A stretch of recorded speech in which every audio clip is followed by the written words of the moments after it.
नमस्कार, सुप्रभात, good morning Bihar. स्वागत है आप सभी का। आप इस समय देख रहे हैं मगध संवाद। मैं आपके साथ हूं सुनील बॉबी।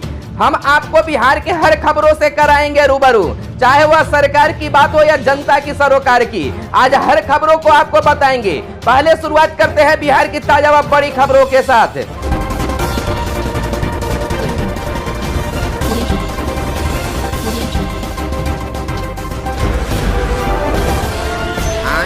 फरवरी है। बिहार समाचार में बिहार की बड़ी खबरें, लेकिन उससे पहले कैरियर समाचार।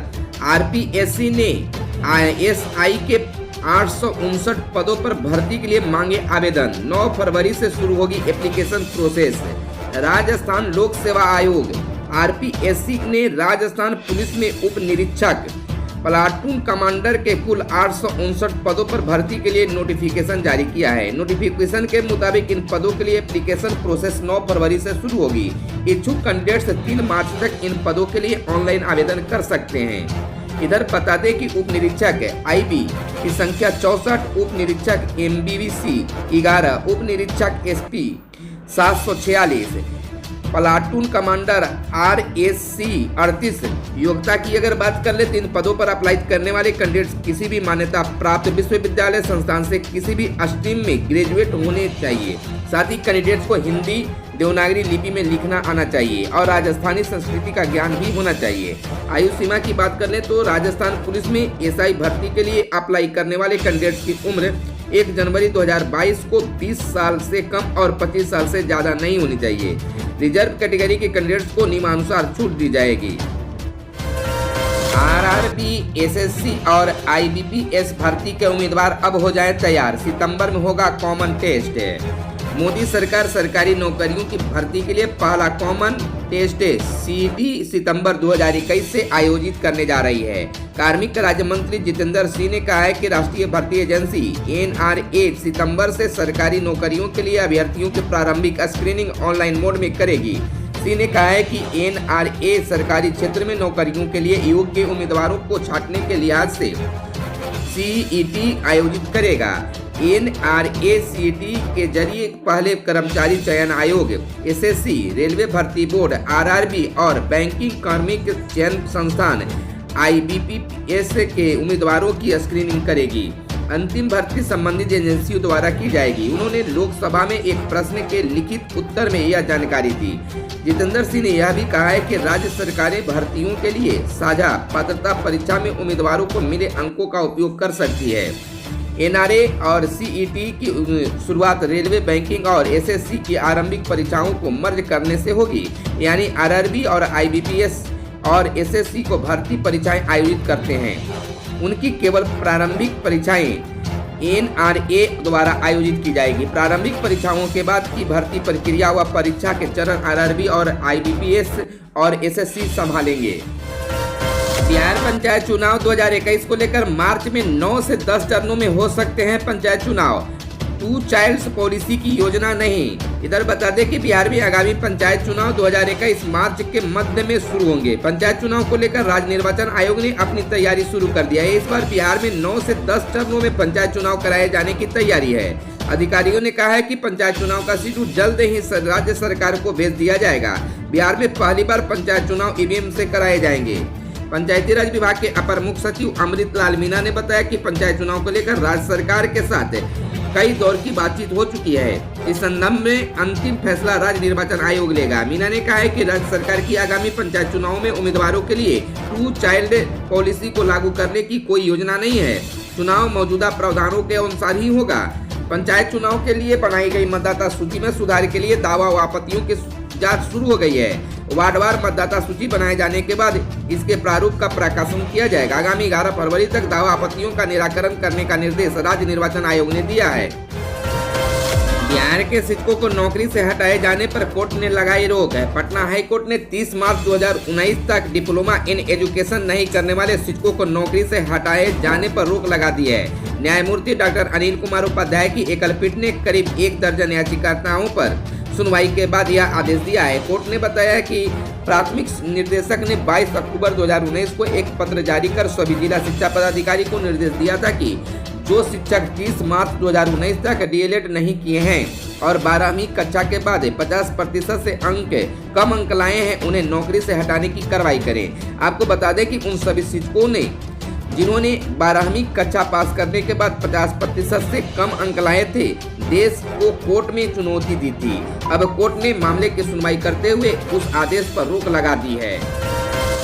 बिहार पुलिस बहाली में ट्रांसजेंडरों को भी आरक्षण का लाभ, हाईकोर्ट ने अपने पूर्व के आदेश में किया संशोधन। बिहार के ट्रांसजेंडरों को यानी किन्नरों को पुलिस की नौकरियों में आरक्षण का लाभ दिया जाएगा।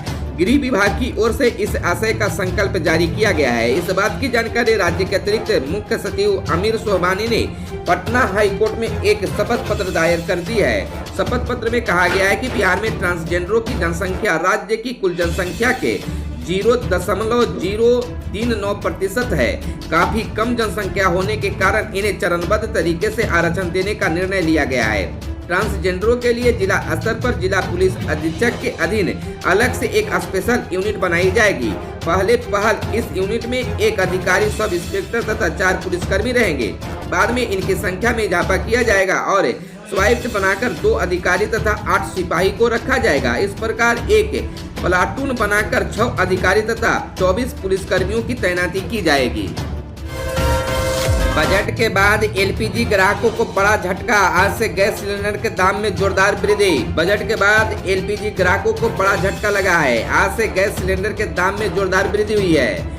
एलपीजी गैस से रसोई में खाना बनाने वाली गृहिणियों के लिए बुरी खबर है। तेल कंपनियों ने बजट के बाद गैस की कीमतों में इजाफा कर दिया है। देश की सबसे बड़ी oil marketing company Indian oil corporation limited की एलपीजी इकाई ईडेन गैस ने गुरुवार 4 फरवरी से एलपीजी गैस की कीमतों में वृद्धि कर दी है। ईडेन के वेबसाइट के अनुसार गैस सब्सिडी वाले गैस सिलेंडर की कीमत दिल्ली में 25 रुपये बढ़ गई है। हालांकि कॉमर्शियल गैस की कीमत 6 रुपये कम कर दी गई है। इधर बता दें कि ताजा वृद्धि के बाद दिल्ली में एलपीजी की कीमत 719 रुपया हो गई है, जबकि जनवरी में दिल्ली में रसोई गैस 694 रुपये मिल रही थी। बिहार में आज से दिखेगा आंधी व बारिश का असर। बिहार में मौसम में फिर एक बार करवट लेने जा रहा है। सूबे के कई इलाकों में 5 और 6 जनवरी को आंधी व बारिश के आसार हैं। 5 फरवरी को इसका आंशिक, जबकि अगले दिन यानी 6 फरवरी को इसका व्यापक असर देखने को मिल सकता है। प्रदेश में पिछले 24 घंटों में तापमान में बदलाव दर्ज किया गया है। मीडिया रिपोर्ट के अनुसार मौसम विज्ञान केंद्र ने मध्य प्रदेश के आसपास एक ट्रैप लाइन बनने की बात कही है, जो पूर्वी दिशा की ओर बढ़ रही है। साथ ही बंगाल की खाड़ी से नमी युक्त हवा बिहार के दक्षिणी हिस्से में प्रवेश कर रहा है, जिसके कारण अगले 2 दिनों तक सूबे में बारिश के आसार हैं। बताते चले कि मौसम के बदलते करवटों के बीच बिहार में इसमें अभी सुधार देखा जा रहा है। पिछले 24 घंटों में अधिकतम और न्यूनतम तापमान में बढ़ोतरी दर्ज की गई है। अधिकतर जगह शीतलहर से राहत है, लेकिन गया और मुजफ्फरपुर में अभी भी कड़ाके की ठंड है। बिहार पंचायत चुनाव को लेकर एक बड़ी अपडेट। घर के सामने धरना और प्रदर्शन करने पर दर्ज होगी एफआईआर।